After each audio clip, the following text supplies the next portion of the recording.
2020 trouxe muito mais do que uma pandemia para as nossas vidas. A consequência da desigualdade na saúde ganhou voz. Mais de 50 anos após o assassinato de Martin Luther King, que gerou uma das maiores revoltas pelos direitos igualitários e pelo fim da segregação racial, voltamos a uma batalha que já deveria ter sido vencida há muito tempo. Ao lado de Martin Luther King, Nelson Mandela, Malcolm X, George Floyd vira um símbolo da opressão da comunidade negra pelo mundo. A nossa discussão vai abordar a Covid-19 e as questões raciais. Eu sou Fernando Aguzoli, vou conversar com Alexandre da Silva, gerontólogo, doutor em saúde pública, e a gente vai falar um pouco sobre as consequências do racismo na saúde pública e na saúde individual também.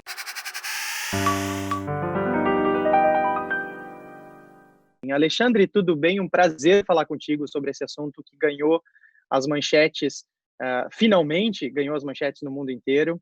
Eu quero te perguntar primeiro onde é que você está geograficamente, nesse momento. Estou em São Paulo, estou na capital de São Paulo, na região, na zona leste de São Paulo. Estou trazendo geograficamente, né? Estou em casa, aqui no meu escritório. Estou em home office, junto com a minha família toda, e estamos nos organizando, né? Ou a todo momento nos reorganizando, porque é isso. Quando você fala da pandemia, é isso. A gente não consegue ter um plano exato de um possível retorno às condições de convivência mais próxima. Eu não vou falar normal, acho que a gente vai falar um pouquinho mais sobre isso, né? Porque eu acho que o normal talvez seja um dos motivos para os quais nós estamos nesse momento de pandemia.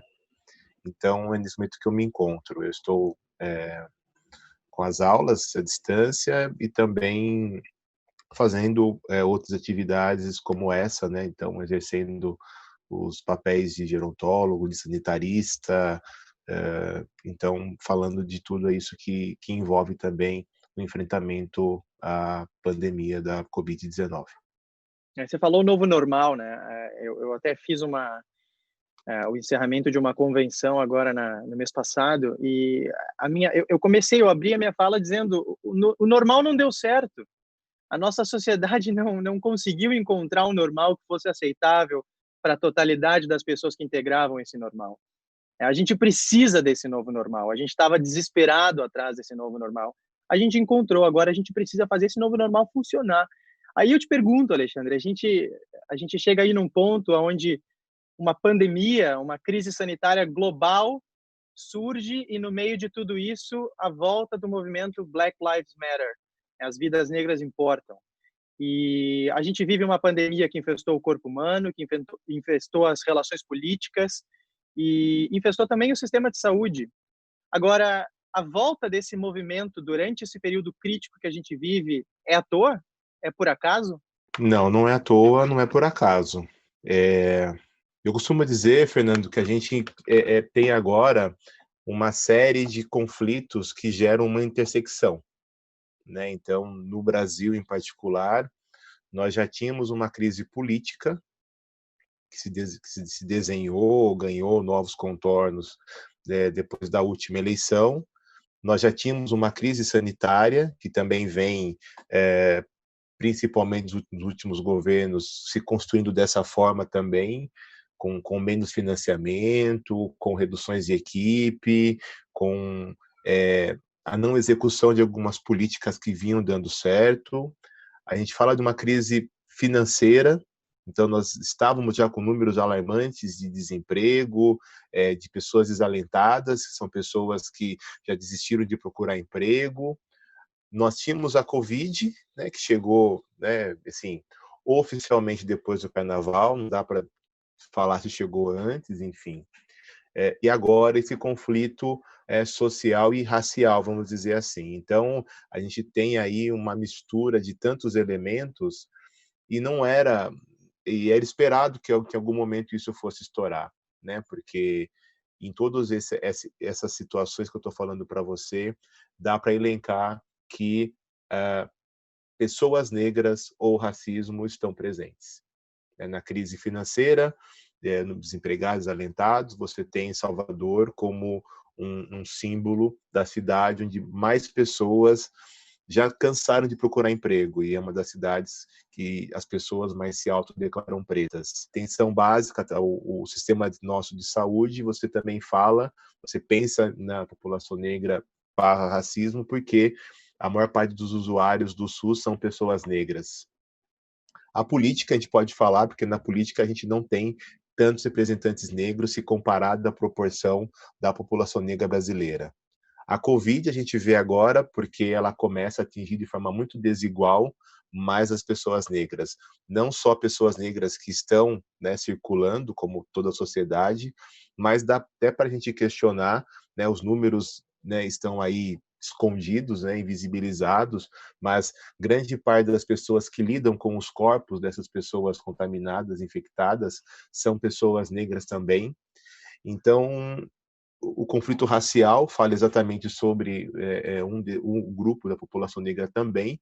Então, você vê que a população negra está em todo momento sendo atacada, violentada por todos esses elementos. Então, era esperado que um dia, né, isso fosse acontecer. Mas, só para fazer uma observação, né, você fala 50 anos depois, né, de Martin Luther King, agora vem George Floyd, isso sempre existiu, né? Então, assim, talvez agora, né, exista, né, uma possibilidade de dar mais visibilidade para essa causa, mas qualquer pessoa, eu não vou falar só negra, mas qualquer pessoa negra ou pessoa que se identifica com a causa, né, do combate ao racismo, sabe que isso sempre existiu. O Rio faz isso, a cidade do Rio de Janeiro e outras grandes cidades a todo momento matam pessoas negras de forma injusta e muitas vezes por uma violência aumentada da polícia. O escritor James Fallows, ele falou pela revista The Atlantic que 1968, o ano marcado pelos movimentos anti-racismo nos Estados Unidos, foi o ano mais traumático na história moderna nos Estados Unidos. E ele classifica 2020 como o segundo momento, como esse segundo ano mais traumático da nossa história moderna norte-americana. E uma coisa que eu queria te perguntar, nós temos dados no Brasil sobre as mortes, porque se a gente vai falar de dados, e você já comentou também, muitos números invisíveis, né, que nós temos nessa relação entre a cor da pele e a mortalidade agora por consequência da Covid-19 também. Mas o The Guardian publicou em maio uma matéria onde um estudo foi apresentado mostrando que nos Estados Unidos a comunidade negra morria cerca de 3 vezes mais durante a pandemia. Em alguns estados, se você for pegar o CEP da crise, é ainda pior, porque no Kansas a comunidade negra estava morrendo 7 vezes mais.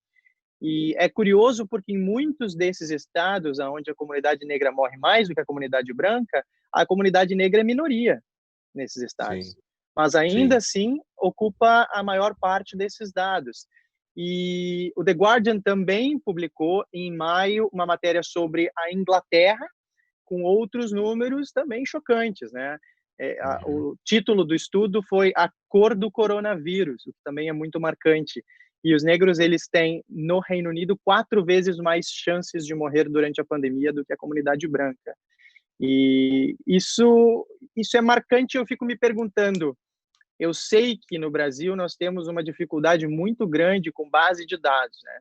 E a importância desses números é que a gente tenha base quantitativa para argumentar políticas públicas. Sem números, a gente não consegue construir política pública. A gente fica estagnado no mesmo lugar. Aí é o que tu falaste.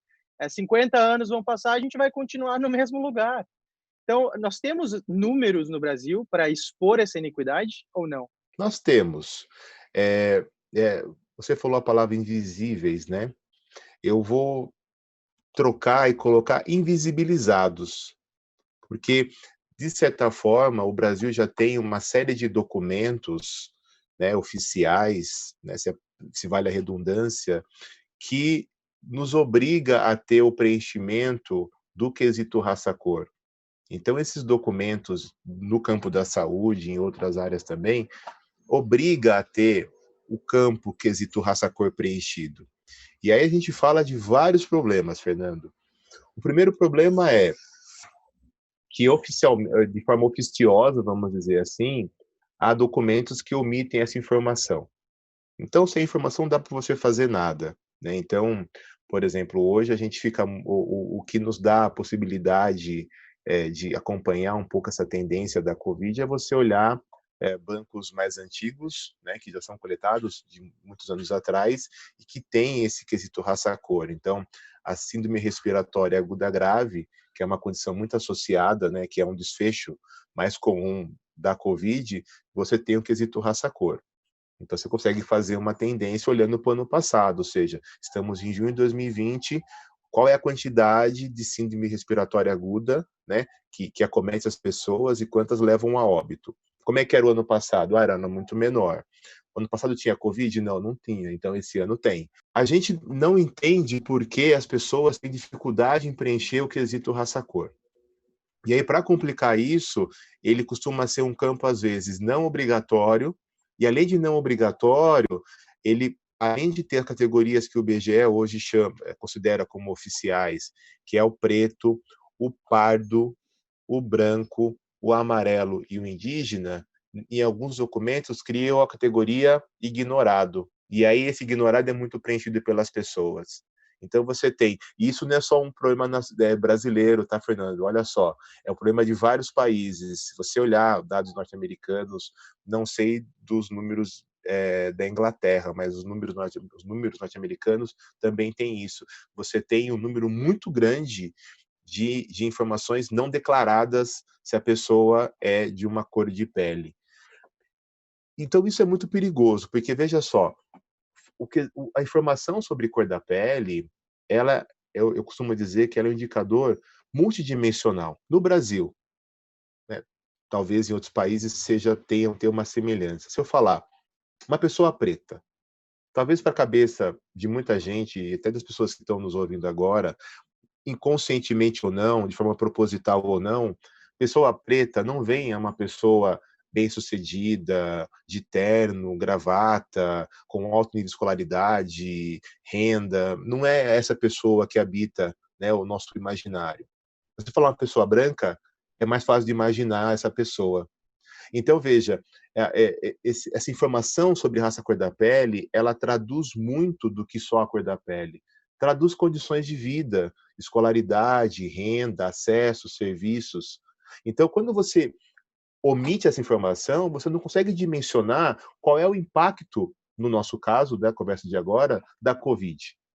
Porque, para além da informação do quesito raça-cor, você tem que levar em consideração o contexto geral, o contexto geográfico. Então, você tem, por exemplo, um conceito chamado de territórios negros. O que vem a ser territórios negros? São locais onde a maior parte das pessoas que ali residem são pessoas negras. Estou simplificando o conceito. Uhum. Nesses espaços onde tem mais pessoas negras residindo, você vai ter serviços em quantidade insuficiente ou com baixa qualidade. Percebem a importância do quesito raça-cor presente em muitos dos documentos, sabendo que há, né, possivelmente, a gente vê que é quase certeza, né? As pessoas que não têm os números, mas têm a percepção, estão sendo muito assertivas, que nesses espaços onde há mais pessoas negras, poderia ter mais investimento, hospitais de campanha sendo construídos, mais testes de diagnóstico, mais equipamentos de EPI para os profissionais. E isso não ocorre se você não tem essa informação. A gente tem que falar, e eu vou aproveitar o seu espaço, se você permitir, do que é o racismo, né? E de como o racismo ele estrutura a nossa sociedade e de como ele se reproduz nas diversas situações e em diversas instituições. O que você fala agora da Covid, eu consigo transportar para antes da Covid, eu consigo transportar isso para o número de desempregados, como eu falei, eu consigo transportar isso para situações de conjugalidade. Então, essas desproporções ocorrem em vários momentos. E aí, a invisibilidade dos dados, ela se dá, uma palavra que ela é forte, mas ela é cada dia mais exata, né, contextualizada para falar isso, Fernando, nós estamos falando de uma necropolítica, né? A necropolítica é isso, você cria toda uma estrutura que, de uma forma planejada, orquestrada, programática, você tem um aumento da vulnerabilidade de certos grupos sociais, por vários motivos, no campo da saúde, no campo social. O Brasil está assim, então muitas pessoas não conseguem aderir a essas recomendações de isolamento e distanciamento porque precisam trabalhar. Falou-se que haveria um benefício que chegaria a tempo para essas pessoas, mas não chegou. Mas aí chega a fome, né? A barriga está roncando, a criança está chorando, o idoso precisa comer, a pessoa precisa comer para ir trabalhar. E a gente fala que não pode também perder a imunidade. E aí você fica tendo pessoas em situação de vulnerabilidade. Eu quero deixar bem assim explicado isso, né? Que elas não são vulneráveis, biologicamente elas não são vulneráveis. Elas ficam em vulnerabilidade porque todo um contexto socioeconômico, político, histórico, geográfico deixa essas pessoas numa situação de vulnerabilidade. Acho que isso é muito importante. É um trauma geracional, né? A gente não está falando desse aumento do nível de mortalidade, do índice de mortalidade na comunidade negra em comparação com a comunidade branca por questões biológicas. Não, a gente está falando desde antes da pandemia, muito antes, uma questão histórica, um trauma geracional. O acesso à saúde, o acesso a saneamento básico nas comunidades, o maior índice de comorbidades pela falta do acompanhamento dessas doenças ao longo dos anos. Aí chega uma pandemia, você está em uma posição mais vulnerável, mas isso é multifatorial, isso é social, é um problema socioeconômico.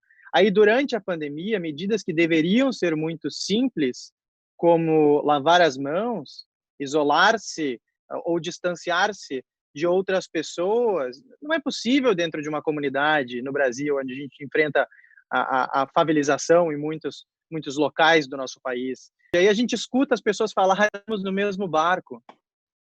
Aí, Alexandre, o que me vem na cabeça, honestamente, é o Titanic, porque o transatlântico pode ser o mesmo, mas tem gente trancada no porão enquanto ele afunda, entendeu? Tem gente indo lá pro bote e tem uma comunidade inteira, uma classe inteira trancada em uma grade num porão.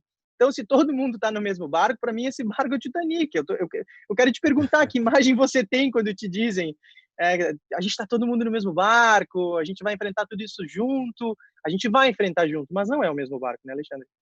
Não, não, não. Eu acho que a ideia do Titanic é interessante, né? Alguns estudos já faziam uma projeção de qual era a chance de sobrevivência, né? Dado a classe que a pessoa estava o que de novo, né? O que estava ao acesso de uns e não para outros. Eu hoje, em uma das aulas, né, que eu ministrei com os alunos, eu falava um pouco sobre isso. Está gastando menos tempo com deslocamento, a gente consegue ficar em casa, então, em tese, a gente teria um tempo maior para preparar o seu alimento, para fazer atividade física, para dormir um pouco mais, mas para meditar, enfim, e até para pensar de alguma forma remota, né, fazer algum tipo de assistência, né? Mas a questão é, como é que está a minha cabeça agora para fazer isso?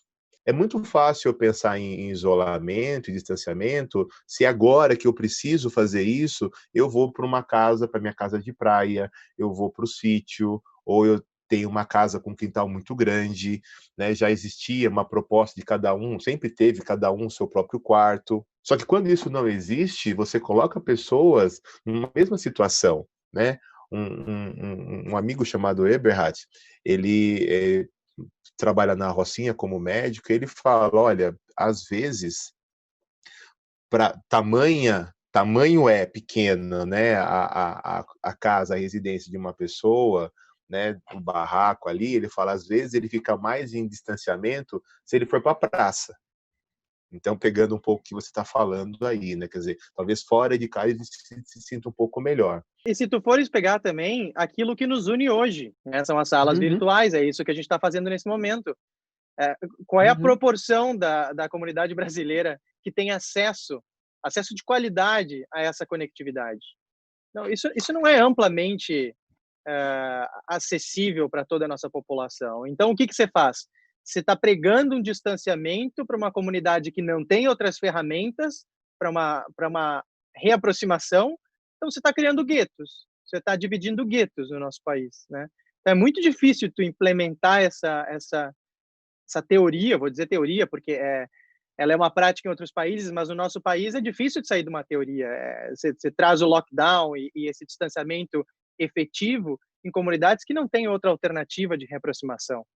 Você falou bastante, você trouxe vários elementos aí, né? Então, pensando nas áreas mais urbanas, a gente entende que quando você cria, né, por exemplo, um conjunto habitacional muito distante do centro, você está isolando essa pessoa já, né? Dificultando essa possibilidade de ocupar os melhores serviços e a qualidade do serviço. São Paulo talvez seja um exemplo disso. Lógico que ela cresceu muito, e aí você não vê muito essa divisão, mas se você imaginar onde estão, né, vamos pegar o assunto da pandemia, os melhores serviços de saúde, eles estão centralizados, né, ou num raio da Zona Sul ali, onde quem não está lá está distante. Se você está num horário de pico, você está a horas de chegar a esse espaço. E se eu pensar numa área mais rural, você tem, por exemplo, os quilombolas. E muitos quilombolas dependiam do turismo para poder subsistir, para poder ter o acesso, né, aos bens e comprar comida, a internet, enfim. E quando eles acatam uma recomendação para não ficar doente e esse benefício não chega, e aí chega a informação de que tem que lavar a mão, mas falta água para lavar a mão.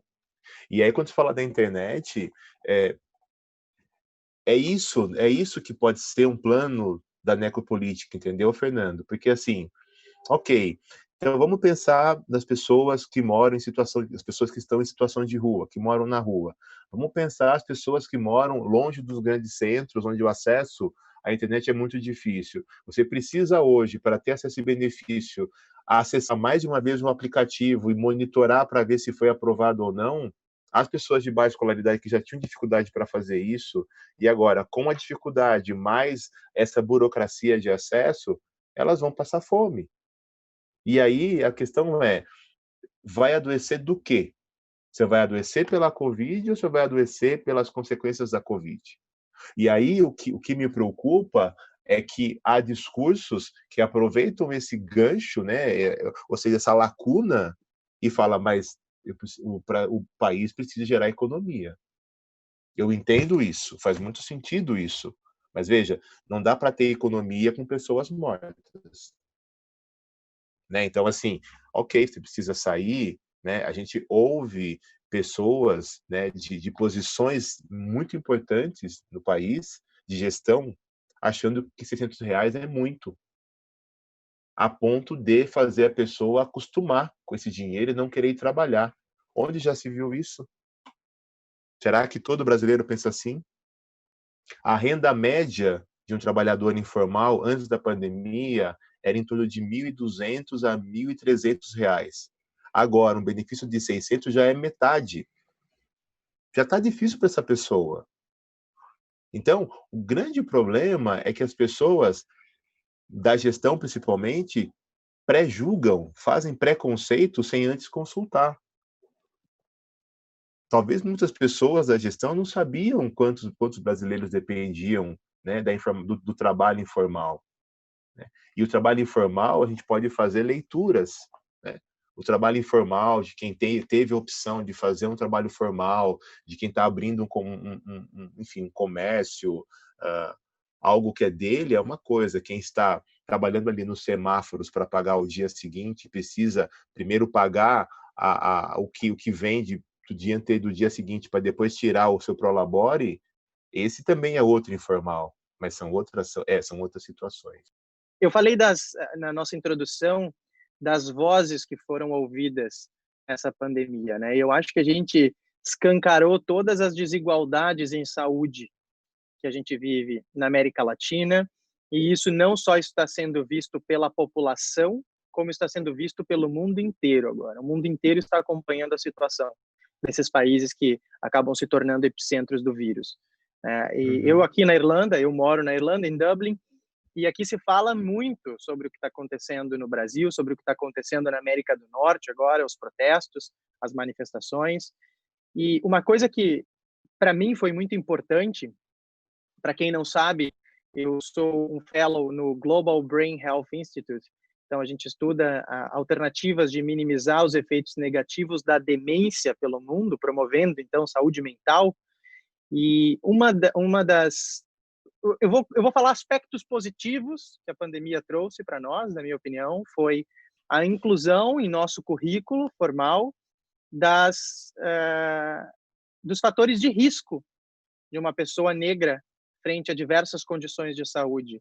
E, de novo, a gente puxa, não são questões biológicas da cor da pele, mas são estresse psicossocial crônico, são questões de saúde subjacentes. Então, a gente está vendo que uma pessoa negra que integra uma comunidade negra em uma cidade, em uma comunidade, em um estado, seja brasileiro, norte-americano, na Inglaterra ou em outros países, ela tem fatores de risco adicionais para muitas doenças.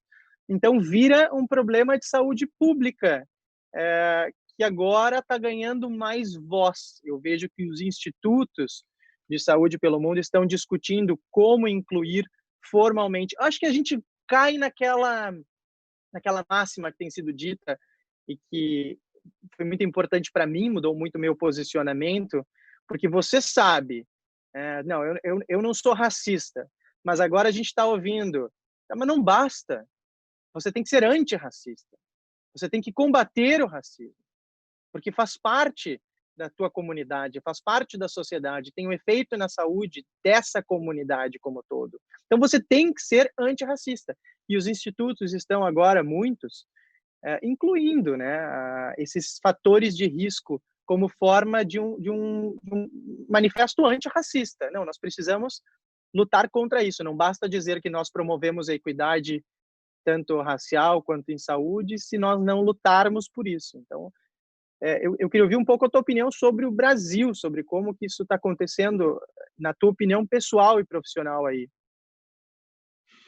Fernando, assim,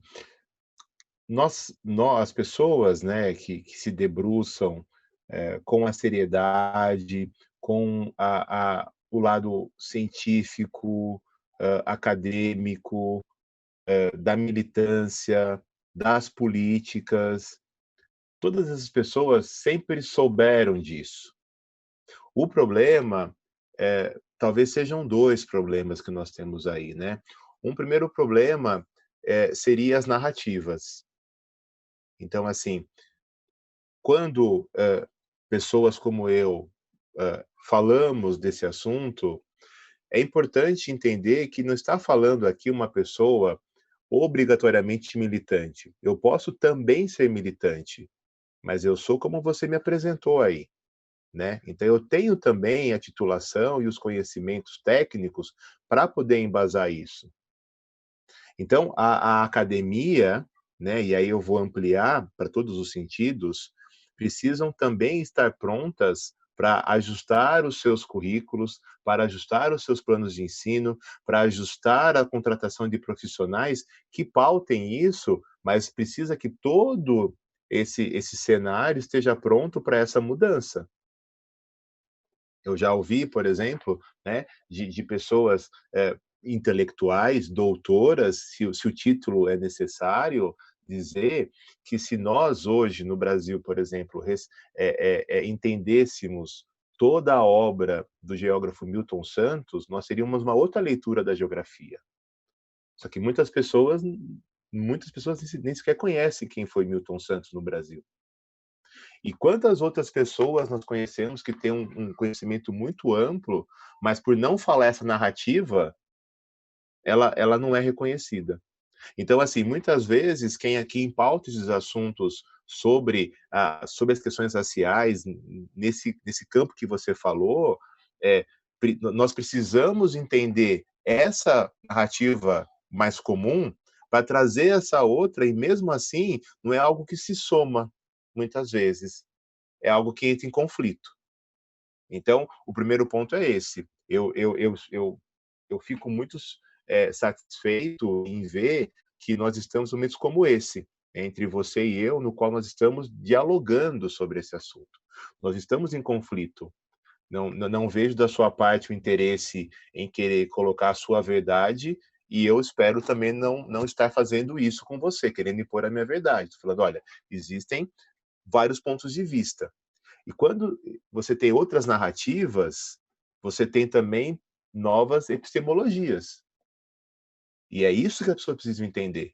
Então, assim, um exemplo muito típico, e pessoas que são do meio acadêmico e que não são brancas talvez entendam o que eu vou dizer. Quando você quer, muitas vezes, divulgar um material no meio científico, talvez se você colocar a palavra racismo no título, no resumo, nas palavras-chave, você já está fechando portas. Porque as pessoas, ainda mais no Brasil, não querem falar sobre racismo. Sabe aquela coisa de eu vou negar e negando parece que não existe? Uhum. Eu vou invisibilizar os dados e parece que invisibilizando os dados o problema não existe? Você está percebendo como é algo muito marcante? Toda hora você vai acontecendo isso? Então, eu espero que, de fato, as pessoas agora entendam que esse é um problema, e é um problema porque qualquer região que você tenha muita desigualdade, que é, por exemplo, o caso do Brasil, você tem problemas sociais importantes. Não só a violência, mas vários problemas vão acontecer. Então, imagine que se a gente conseguisse, com essa possibilidade que se dá agora de dialogar e construirmos, reconstruirmos políticas e programas, e essa desigualdade diminuir, você vai ter pessoas das mais diversas classes sociais, se é que essa leitura faz sentido, né, convivendo, utilizando os mesmos espaços e serviços. E aí vai ser diferente, né? A gente esperava, por exemplo, algo parecido, falando da saúde e Covid também, quer dizer, quando a gente vê essa crise financeira que chegou e as pessoas começam, né, a perder um pouco da sua renda, e aquelas pessoas que se achavam muito classe média falam, não, eu não sou classe média não, porque foi só bater um ventinho aqui que eu já, né, caí de classe, e começa a usar mais os serviços públicos de saúde, nós esperávamos que fosse ter um movimento positivo para que engrossasse, né, esse discurso de quem já vinha percebendo essa dificuldade, para poder requerer ou legitimar ainda mais essa luta por um SUS, por exemplo, de melhor qualidade. Mas muitas vezes ao conflito, né? E conflito às vezes que até é ideológico, por incrível que pareça, né? É, no Brasil a gente fala muito de que você tem uma construção de sociedade na qual você quer negar o passado. Sim. Então, não tem como. Você é brasileiro, você tem um passado que tem ali na sua construção, no seu alicerce, na sua raiz, matriz africana e matriz indígena. É isso. Entenda que é isso. E vou lançar um desafio aqui para muitas pessoas brasileiras que talvez que estejam nos assistindo em qualquer dia, tá? Faça o exercício e comece a olhar, né, seus pais. Mesmo que você hoje tenha uma pele mais clara, mas seus pais, um deles ou um deles é negro, se eles não, se um dos dois é negro, seus avós, algum deles é negro, seus bisavós. Eu acho muito difícil você olhar lá para trás que você não tem uma pessoa negra na sua família. Então, se você respeita a sua ancestralidade, você respeita a sua origem, e você faz agora assim, né? Você volta e vê quem você é, possivelmente você se achava uma pessoa muito branca e talvez você não seja. E aí o Brasil tem essa questão de olhar para a pessoa pela pele, né? Então, eu sou branco, mas espera aí, como é que é lá o meu passado, os meus antepassados?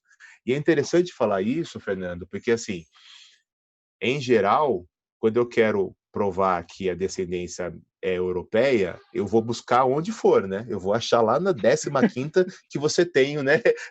Que você tem não, mas eu sou italiano, sim, tenho Eu sou o E do italiano. meu nome, né? O E do 11 Alexandre gerações atrás, um é lá tio atrás, veio da Itália, eu sou exatamente. italiano. Entendeu? E por que não fazer isso também para ver se você não tem um pouco de indígena, um pouco de africano na sua trajetória, né? Na sua ancestralidade? E quando você tem isso, que você consiga ressignificar, que você consiga fazer o que eu estou falando agora, você sorrir, fala, poxa, eu tenho isso, e é a minha essência, e tudo bem, né? E passe agora a você dar o outro significado, porque a gente tem pessoas que não têm noção do quanto a cultura afro-brasileira e indígena está marcada na nossa vida. É muito grande isso.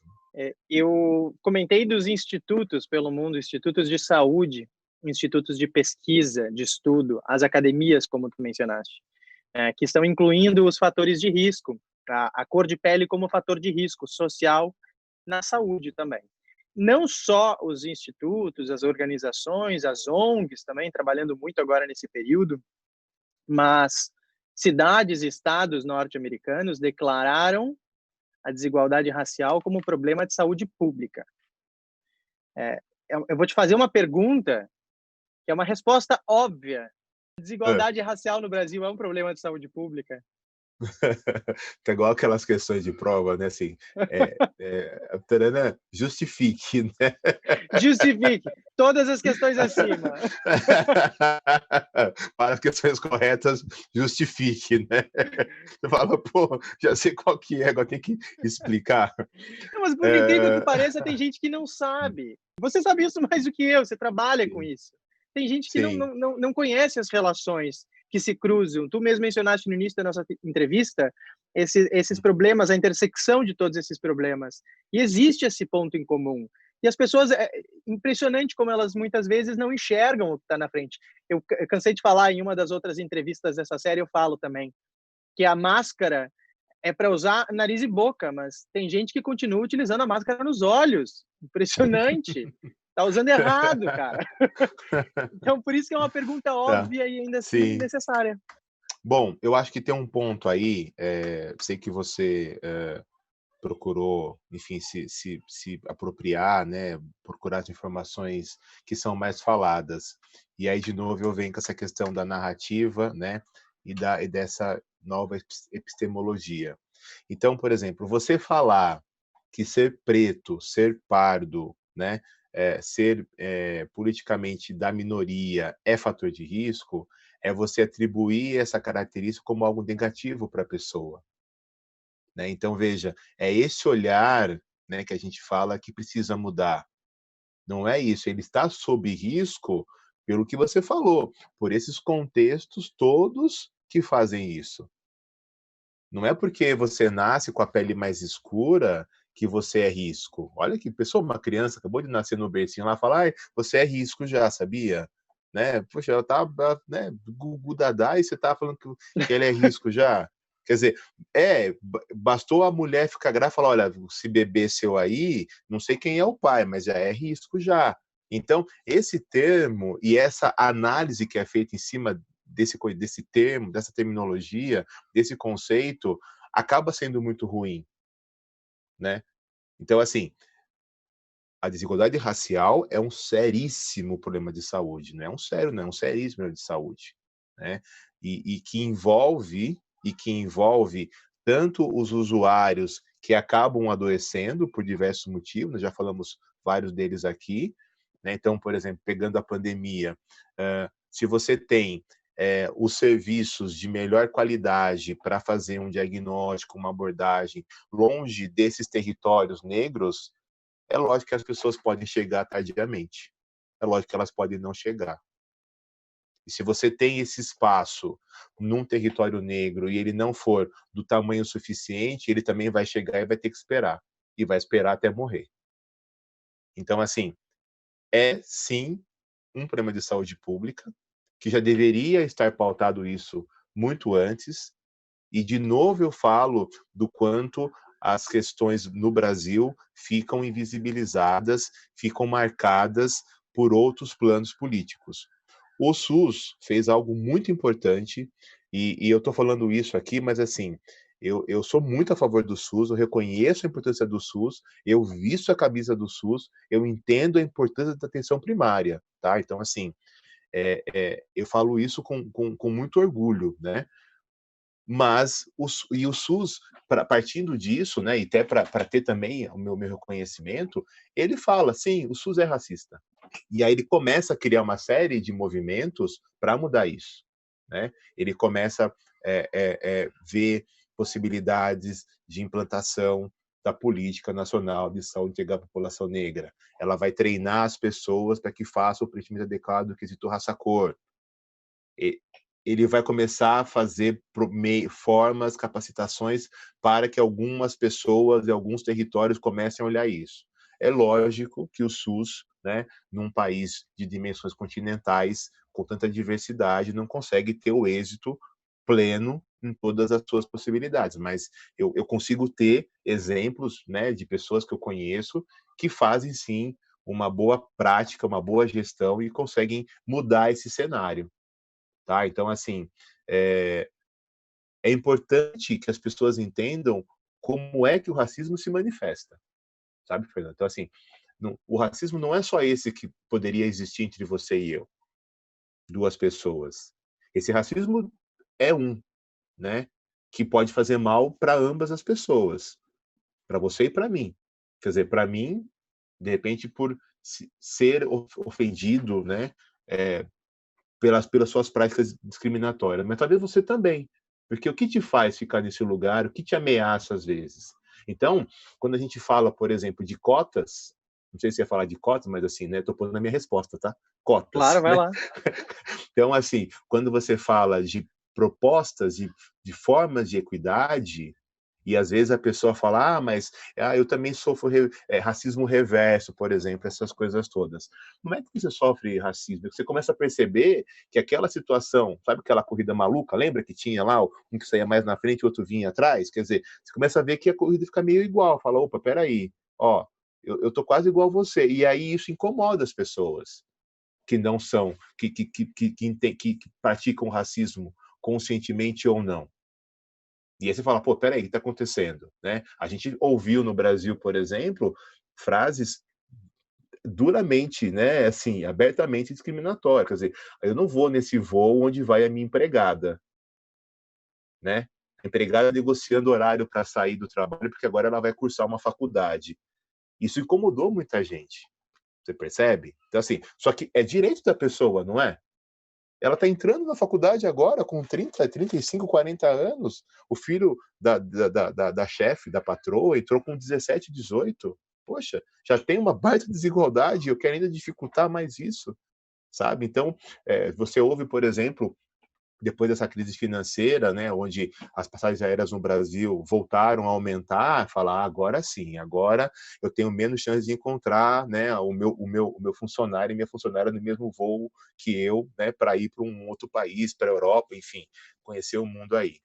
Então, assim, a gente precisa entender, existem racismos, o racismo das instituições e o racismo que estrutura toda uma sociedade.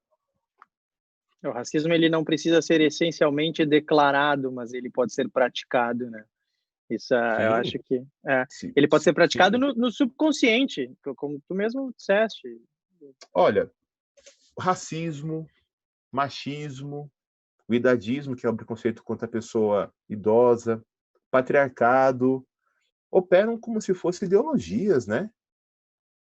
Só que assim, como você tem um grupo que hoje contém, se não os dois, mas ora o poder econômico, ora o poder político, é uma situação conveniente.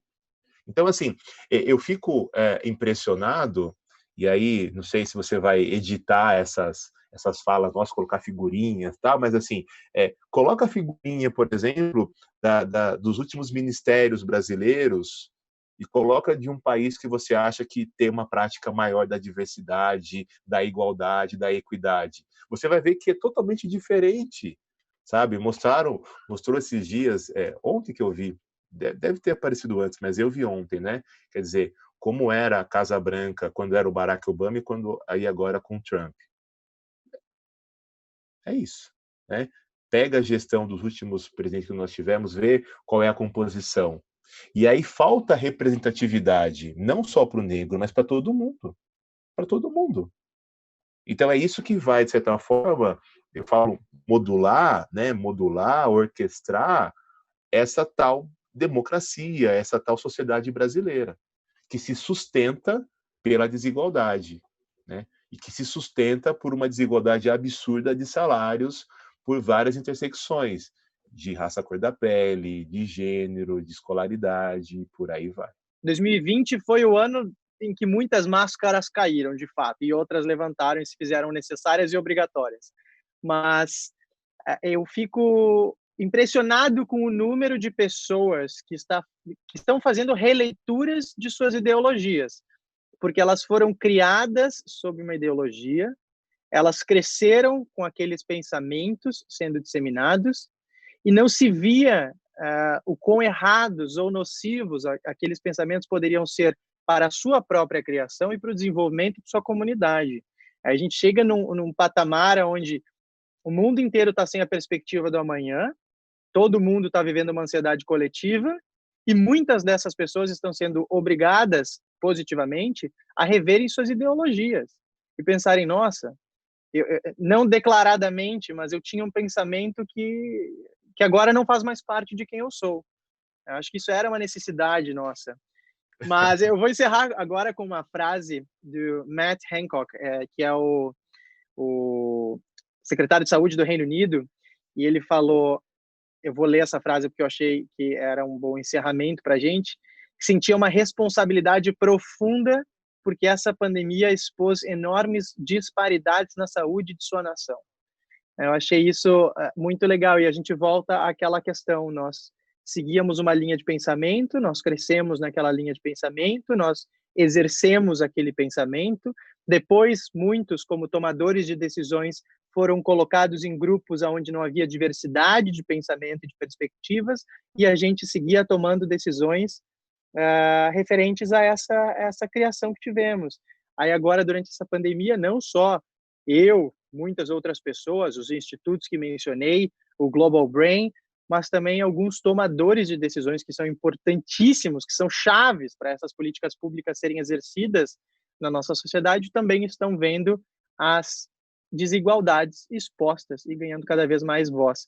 E quando a gente fala em voz, e eu achei extremamente necessário te chamar para essa conversa, porque eu, na posição de homem branco, falar sobre racismo é um privilégio e as pessoas têm que entender isso. Eu estou exercendo um privilégio, porque só que não basta exercer o privilégio. E é esse ponto que eu quero chegar. A gente precisa dar voz.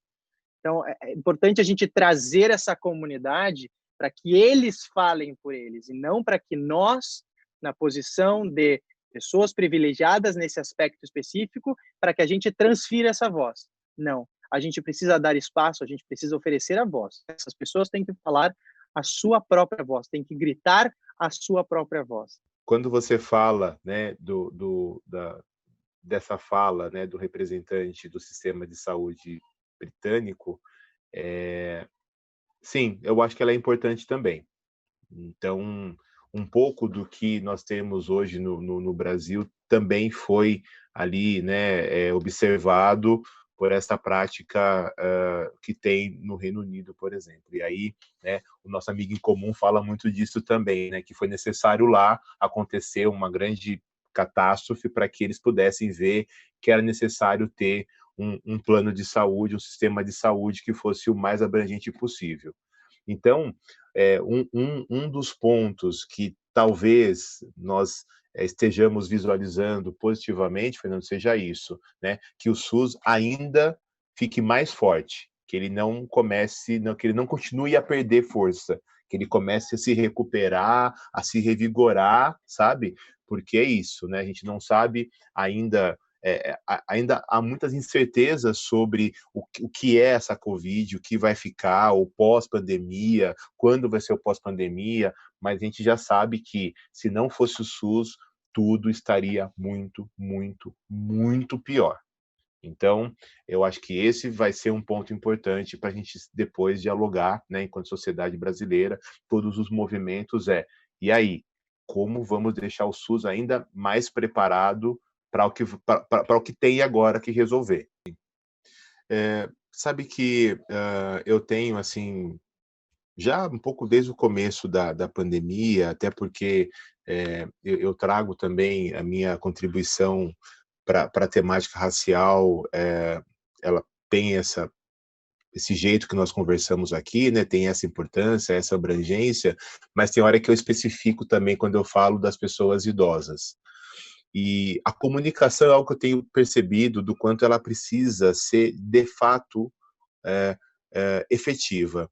E aí, quando você fala desse assunto de dar voz, a gente observa um movimento que talvez vai ter que observar qual vai ser a repercussão, mas aparentemente parece ser positivo, que são pessoas, né, celebridades das mais diversas áreas, que têm os canais nas redes sociais e deixam, né, tem lá um número grande de pessoas que seguem, e aí as pessoas acabam, por um período, né, enfim, ou um convite, trazendo essas temáticas para que essas temáticas alcancem essas pessoas. Eu vejo isso positivo, né, primeiramente porque as pessoas podem conhecer, né, quem é essa outra, pessoa que traz a temática racial, né, e essa importância na discussão. E aí quando eu falo a pessoa que traz a temática racial, não quer dizer que a temática racial precise ser obrigatoriamente sempre discutida por pessoas negras. Não, o racismo é um problema da sociedade. Só existe racismo porque existem pessoas, né, que se sentem na condição de discriminar e outras que são discriminadas. Então, o racismo sempre será um problema da sociedade.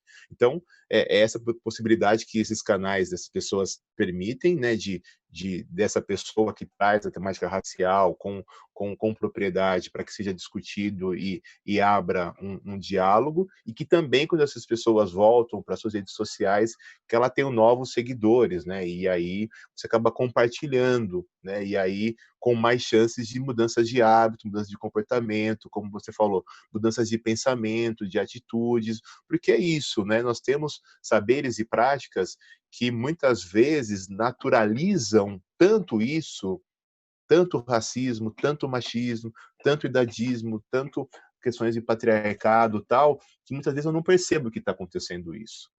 Então, tem várias pessoas que praticam racismo, né, ou as discriminações. Uma pessoa que sabe e para ela é isso mesmo que eu quero fazer, e aquelas que não sabem, né. Então a gente tem aí, estratégias diferentes para esses 2 grupos de pessoas. Então tudo que está acontecendo, do que nós conversamos agora, são violências que limitam a cidadania dessas pessoas nesses espaços falados, nesses países falados. Pô, foi muito legal conversar com você, Fernando.